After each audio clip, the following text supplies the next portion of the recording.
This is Novel Marketing, the show for novelists who aren't necessarily fond of marketing, but still want to become best-selling authors. Episode 135. I'm James L. Rubart, but you can call me Jim. I'm Thomas Umstadt Jr. And in this episode, we're going to talk to you guys about forming a local critique group. And when we say local critique group, we're talking about people you can actually sit down face to face with for support, encouragement, and critique of your writing. And this is something Thomas and I talk about the importance of in our 5-year plan to becoming an instant overnight success as a novelist. But what if it's not possible? And this actually comes, and what spurred us to do this episode came from a listener, Evelyn Williamson. And she says, guys, I bought the 5-year plan about a week ago, and one of the first things you said to do was to find a group near you. But there are not any groups near me, not just on meetup.com, but anywhere. The closest are an hour and a half away. Would I be compromising the success of the 5-year plan if I didn't go to a physical meetup and joined a digital one instead? I'm thinking those would be much easier to find. Help. What would you do? So, I mean, Thomas, this is a great question. Yeah, Evelyn, I totally feel you. And you're not the only person who's asked this question. A lot of people have asked this question. And it turns out that most writers want to join somebody else's writing group because most writers are relatively introverted. They're relatively shy. And so they want someone else to create the group. And so you'll have a town with dozens of writers all hoping somebody else starts the writing group. So in this episode, we're going to talk about how you, Evelyn, can start your own in-person writing group. So now we've talked about doing online groups before, specifically with mastermind groups. We'll have links to the show notes on where you can find those, but it's episode 29 and episode 101. We've talked about doing online writing groups. So Evelyn, answer your question real quickly. Yes, an online group will work just fine, but there's something really special about doing a group in person. There's a reason why a lot of the classic authors that you've heard of, like J.R. Tolkien and C.S. Lewis, Virginia Woolf, John Maynard Keynes, E.M. Foster, Ernest Hemingway, Ezra Pound, Gertrude Stein, F. Scott Fitzgerald, basically name a the list goes on. James L. Rubart, name a famous author. There's a good chance that they are part of one or more groups. In fact, this may be one of the biggest things that no one talks about that separates struggling writers from well-paid best-selling authors is whether or not they're in a good writers group. And instead of hoping that fate smiles upon you and puts a writer group near you or in your town, you can take control of your life and start the group yourself. Let's talk a little bit about how to do that. So the good news is that writers groups are very easy to start. It's way easier than you might think. And the reason why they're easy to start is that there are dozens of authors around you that are waiting for you to start the group and would love to come to a group that somebody else starts. Jim? Yeah, it's funny because I live in a town of 1,400 people. So it is a tiny group that lives in this town. Well, it's actually, everyone around here calls it the village. The town is 20 minutes away and it's 3,500. So it's the big town. But Thomas, here's the fascinating thing. When I came here, I thought, well, there's not going to be any writing groups here. You can't get enough writers even between the two towns. Well, there's 3 different writing groups in this town. And there's a writing group in my little town of Manson, 1,400 people. And I was surprised, but they are here. There are writers all over the place. Let's go back to that statistic that tells us 83% of people in America want to write a book. So there are definitely writers out there. It's just a matter of kind of discovering them or getting them to come out of the woodwork. That's right. My church of 300 people had at one point 2 separate writing groups meeting on 2 different days of the week. And so you don't need a lot of people. You just need a leader. And that leader can be you. Leaders aren't born, they're made. This is a skill that you can learn. We're going to teach you some of what we've learned the hard way. I've started a bunch of different groups, some of which were writing groups, and I've learned a thing or two along the process. And the final thing I want to say about how this is so easy, you don't need a big group. J.R. Tolkien and Lewis, they were a part of a group that tops was maybe 10 or 12 people. Often at a meeting, I think it was closer to 6. So if you only have 3 or 4 people who are faithful and coming every week, that's enough as long as you have the right people. So let's talk about the right kind of people for your writing group. You want members of your group who read books on craft. I feel like if there's just one, if you had like a Facebook group and you have one question to sort out the wheat from the chaff, the question would be, what is the most recent book on writing that you read? And when did you read it? And so if they're like, oh, I read such and such book last month, they're a good person. If they're like, oh, well, I don't really read books on craft, I don't really read books on writing, avoid those people because they're not teachable and they're not learning. They don't know what they don't know. So you want the kind of people who are reading books on craft. And the danger is you will get people who, if they're not reading and studying the craft, you'll get people in there with strong opinions. And they'll give you those strong opinions. Unfortunately, a lot of times those opinions are wrong because they're not learning the real fundamentals of writing. Yeah, they're very loudly echoing what their 4th grade teacher told them about writing, right. Which is probably not what will help you actually sell a lot of books. Another thing to look for are writers who attend writing conferences. The best, easiest way to start a writing group is to go to a writers conference near you and kind of at lunch or dinner try to find other people who are in your area. Sometimes conferences will say, hey, everybody in such and such region will be at such and such table, and you can right there start a conference or a group with people at the conference that are ready to go, and they're already teachable because they're at a writing conference. Another thing you need to look for is their attitude. And this is something that sometimes is hard to know for certain until you get in a group, but they're clues. You know this. One of my favorite sayings is, attitudes are contagious, are yours worth catching. And you want people in that group that have good attitudes that you do want to catch, because one thing that'll torpedo a group faster than anything is that person with a critical attitude and a critical spirit, and somebody that's just always harsh on everyone else. Because what happens in those situations is Sally and Bob will just stop coming. They won't say why. They'll just say, it's just not working out for me anymore. When the reason is because Fred is just too critical all the time. That's right. Another thing that I encourage you to do is to find people who are at a similar place to you in their writing.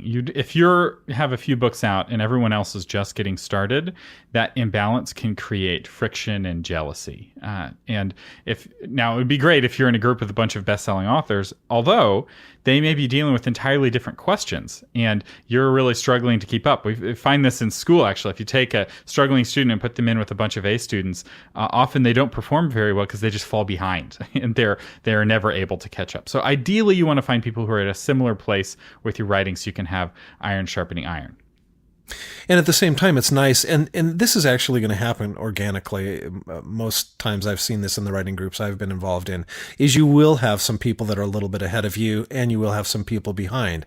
So ideally, that's the mix you're going to get. And like I just said, most of the time you'll see that happen organically.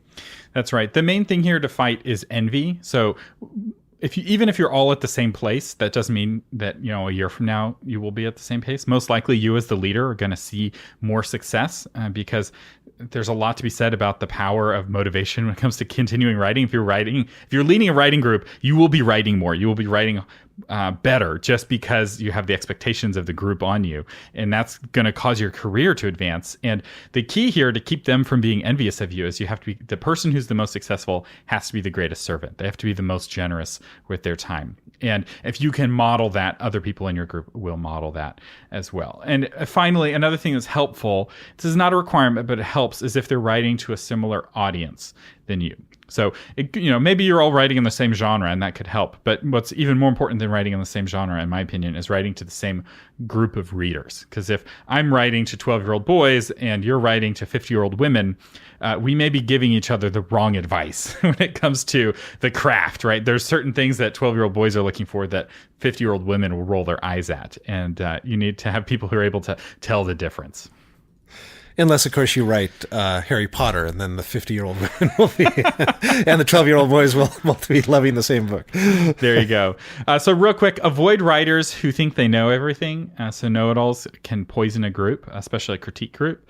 You also want to avoid, like Jim was saying, sarcastic and negative writers. And also, you want to avoid writers who are crazy. So I've run several writers groups, and occasionally we have people who are just crazy who come. And I'll just say, not all authors are crazy, but most crazy people write, in my experience.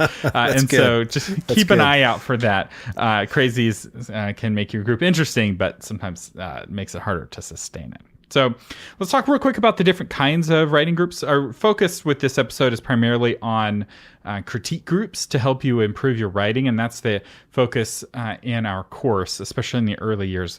You really want people who focus on your craft, but there are also two other kinds of groups we want to mention briefly, and those are publishing groups, which are focused more on the process of getting published. They tend to be bigger, they tend to have speakers, and they tend to meet less frequently. And then also mastermind groups, which are focused primarily on encouragement. And a mastermind group can have people who don't even write. Maybe you have a YouTuber or a podcaster. It's about being motivated and encouraged more than it is about like the nuts and bolts of writing. But for a craft group, you want typically members are bringing samples of their writing. People are giving feedback on that writing, and then you're holding each other accountable. So it's like, hey, Joe, you didn't bring a manuscript this week. What's going on? And so the fact that you have to bring something to the group causes you to keep writing. Yeah, good motivator for sure. So where in real life? So we've given you some theory here. Where in real life do you make these things happen? Often writing groups can start at a coffee shop. It's very easy. People know where it is. It's convenient. You can have coffee, and it becomes not just the experience of being together, but having a little bit of coffee together, sharing, a muffin or that kind of thing. So, we suggest that to start. Keep it small at first. Don't have the goal like we're going to get 12 people in our group. Start with 3. And that could potentially be the core of your group. And then you say, okay, where do we want to go from here? How big do we want to get this? In any group, you're going to have a core group of people who are kind of running things. And so say, Evelyn, you're the one that starts it. Well, you need a couple of people that come alongside you and go, hey, we'll hold your arms up here and we'll give you ideas and advice and encouragement as you lead this thing. So start small. That's right. Another reason why it's good to start small, especially with your venue, is that it creates a sense of excitement if you're sending somebody to go get more chairs rather than you're in this huge room and only a handful of people come. So I've been at meetings. In fact, I was at a meetup just a few days ago, and not very many people came. It was not a well-attended meetup. And that meetup typically had bigger meetups. But because the room they picked was small, it wasn't the end of the world. They didn't pick a big room. So even though the turnout was small, it was okay. We still filled the room. So as you do get bigger, though, consider switching from a coffee shop, where hopefully you're all buying coffee and you're all tipping well, to like a church or a library. Churches often will help promote. If it's the right church, they'll promote, in the bulletin to their members. It can be a good way of getting the word out about your group. And libraries often really like working with authors. And you may be surprised the library may be willing to help you promote your books once it launches. So if it's the writer who's been coming to the library for a writing group for the last 3 years and has a book out, that particular branch of that particular library will often be your best ally in getting your book out there, because you've gotten to know the librarians. They see you every Tuesday night. And the library, if you make friends with them, the librarians, you tell them, hey, I'm starting this writer group. You'd be surprised how many librarians go, oh my gosh, there's these writers who come in here all the time. I'll get the word out for you. I'll tell them that this is happening, and you'll start to gather members that way, simply with the help of your local library. That's right. Now, when it comes to getting the word out, the easiest thing, Evelyn, I would recommend is just creating a meetup group on meetup.com.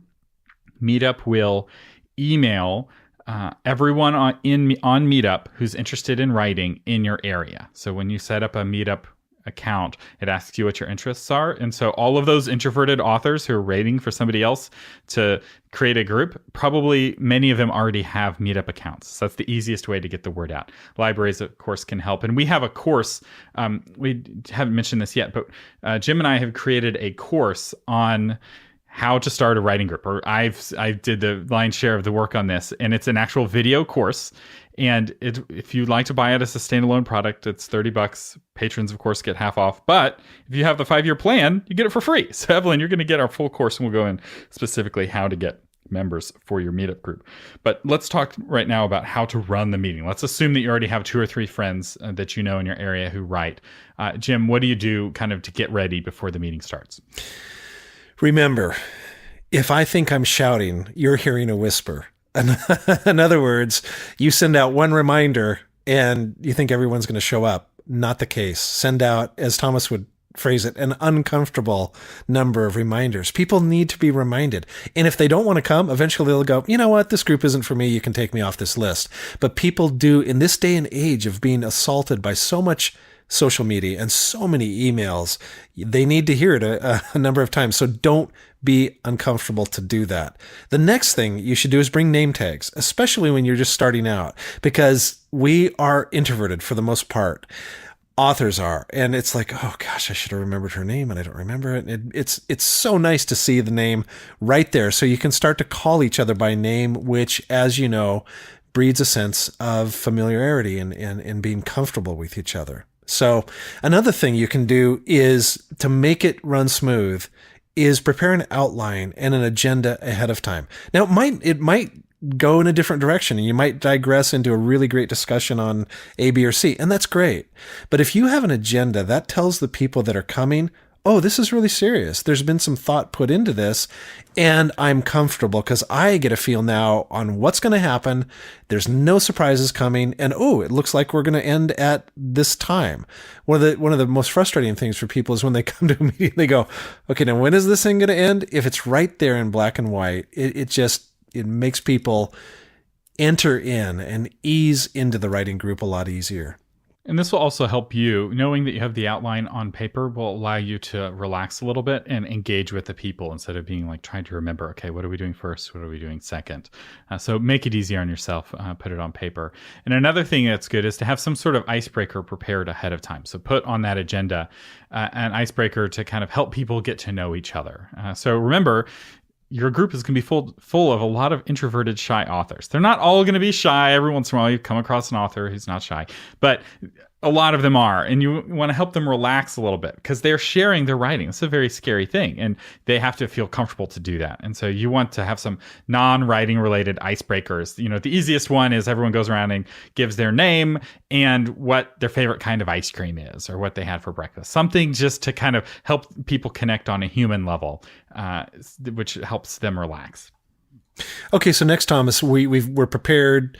Evelyn has done her preparation. She's done these things. She's ready to go in. So give us the actual structure of the meeting. So how does the meeting begin? So the first thing you do, or what I recommend that you do with every meeting, is to give the vision for the group. In the course that we go through a lot more detail on why this is beneficial, especially for dealing with difficult people.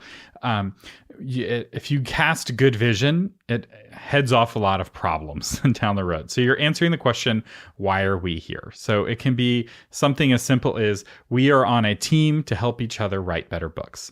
So you're setting that encouraging and humble tone. And you do this every single time you cast the vision. It doesn't mean you give a 5-minute speech. You can do this in 30 seconds, but it's really important to cast the vision every time. And I would also encourage you to have every group start with having everyone introduce themselves. There's a reason why Alcoholics Anonymous does this. You've got introverted authors. Don't assume that because someone's been coming for 6 months, they know the names of everybody else in the group. As somebody who's terrible with names, I will say it is so helpful when everyone goes around and introduces themselves as a part of the group, so I don't have that awkward interaction where this person I've known totally for 6 months and I can't remember her name or his name. Now I can just pay attention when that person introduces themselves and says what their favorite fast food restaurant is or whatever. All right, so let's talk about the middle of the meeting. So we started it off, everyone's in a good mood, they've done their icebreaker.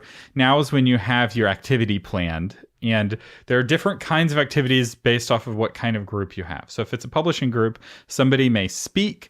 If it's a mastermind group, you might have a hot seat. But if it's a critique group, which is our focus with this episode, you're probably going to have either a writing exercise, which actually can be a lot of fun. The nice thing about writing exercise is that no one has to do any preparation ahead of time. So your very first meeting, have a writing exercise. So everyone brings their computers, you have paper and pen for the people who forgot to bring their computer, and you give some sort of writing writing trigger, and everybody writes based off of the same exercise. And then you share, maybe people read at the end, and you have a lot of fun with it. The next thing we want to talk about is writing critique itself. And I'm going to tell a real brief story, but I think this will be instructive in how you run the critique portion. So say you've decided in your group you're going to give email critique or give it right then and there, and then the next time you get together, you're going to critique each other's work. You have to ask this question: do they want critique or do they want encouragement? And here's my story. This was years ago, and my friend Jerry and I had this magic act that we would do together. And we did this show in the Seattle area, and there was like 600 people there, and it went over. I mean, it was just went over extremely well. And I went to my business partner at the time after the show, and I said, well, so what do you think? You know, what kind of input would you give me? And what I really wanted him to say is, you were fantastic. And what he said instead is, well, your blocking wasn't great, and you had some delays here, and you could have sped this up here, and I thought your patter was strong here, but not so good here. And he basically critiqued the show, which was really good input.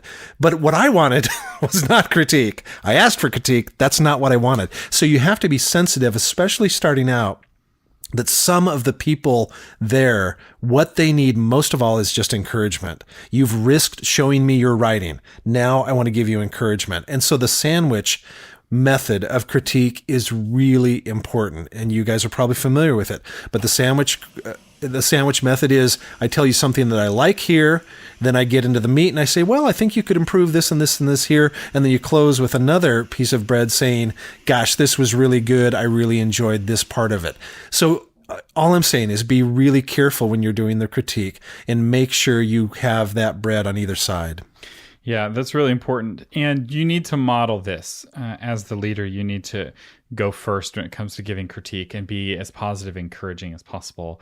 And another really great way of kind of positioning this is that this isn't something you did wrong. It's like, here's a way you can make your story better. Yep, that's good. And that totally changes it, right? It's not red pen flashbacks of school. It's like, hey, your readers will enjoy it more if you show more and tell less or whatever. And so that's a really great way to do it. And again, in the course, we go into more detail on how to do this. But finally, the final format of a meeting, and I love this. There's a group here in Austin, and the title of the group is Sit Down, Shut Up, and Write. So they start their meetings with a certain amount of chit-chat. Let's say it's a 1-hour meeting. They have 15 minutes of chit-chat. Everybody writes for 30 minutes, and then they have 15 minutes of chit-chat. I think it's like typically they have 2-hour meetings. So everyone writes for an hour and a half. And there's, you're all there. You're all writing together. And there you got your chit-chat at the beginning and the end. But in the middle, there is no talking. You're shutting up and you're writing. And you're motivated because everyone around you is doing the exact same thing. And during NaNoWriMo, National Novel Writing Month, they'll meet every single day. So it's like every night at 7 o'clock, they're at such and such coffee shop, sitting down, shutting up, and writing. And I think that that's such a fun way to write a community and a really great format that you can use for your group, and really easy for you as the leader. You don't have to be the guru. You don't have to be the expert. All you have to do is make sure that people shut up and write. And you can shut up and write yourself. And it sounds silly. When I first heard of this idea, I thought, what? I'm going to sit and write with these people?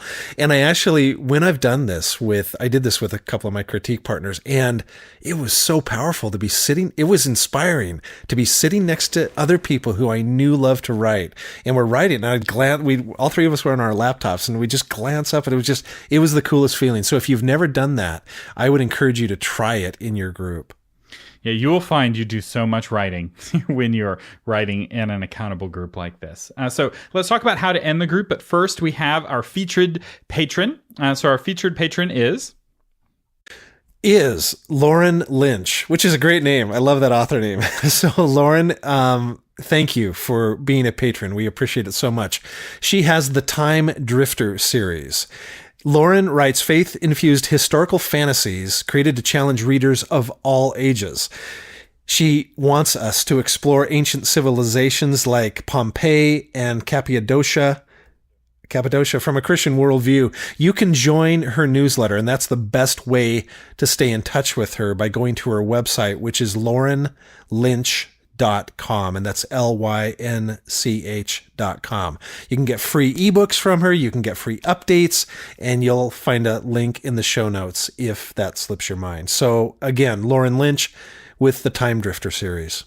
And thank you so much for your patronage. And as always, all the links we talk about are available. Just swipe up or to the side, depending on what app you're using. All right, so ending the meeting. The most important thing about ending your writing group meeting is to end on time. So there's always going to be another meeting coming up.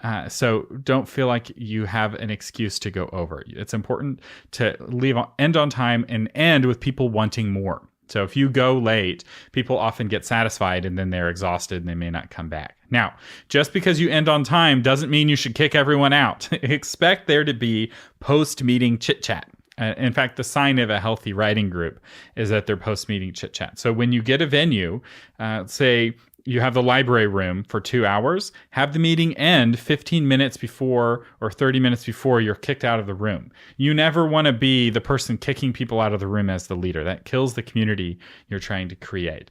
The only exception to this is if you're kicking people out of the room and to the after party, right? So you meet at the library and there's no food and drink because librarians don't like food and drink in their libraries. But it's like, hey, we're all going to Starbucks afterwards. Then, you can maybe kick people out to that. But the idea here is that you're trying to get those two sticks of community to rub together. And once you get that fire started, it can just roar and continue for years and years. And then finally, and I've learned this the hard way, you always want to announce the next meeting's meeting time and topic and place if you move from place to place, which I don't recommend, but sometimes you have to.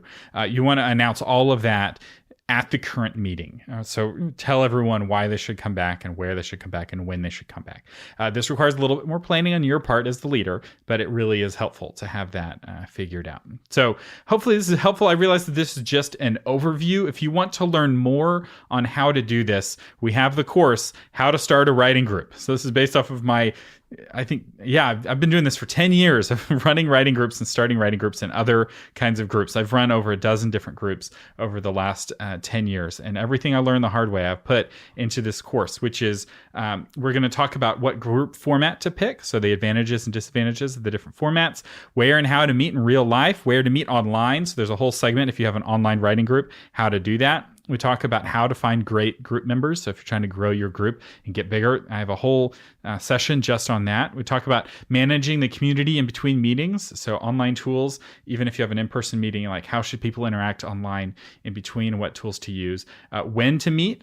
So there's sometimes they're better to meet than others. We'll talk about that. And then how to run a meeting. So that's like the core part of the course. And then we have an advanced section where we talk about multiplying your group, transitioning leadership, and how to deal with difficult group members. So you probably want to listen to the how to deal with difficult group members before you have a difficult group member. Don't wait until you have. But I talk about 5 different kinds of bad actors that may be a part of your group and how to deal with each one specifically. And don't let that scare you. Most of the groups I've run, I've never had any trouble with bad members, but it is good to know kind of, here's how to handle this certain kind of person. So if somebody's a jerk, I talk exactly about how to handle a jerk in your writing group, in your critique group. So it's normally $25. You can buy it for $25. We'll have a link in the show notes. Patrons, of course, get 50% off. You can find your patron coupon on the Novel Marketing Patreon campaign, and patrons get 50% off all of our courses. So it pays a lot of money to become a patron. And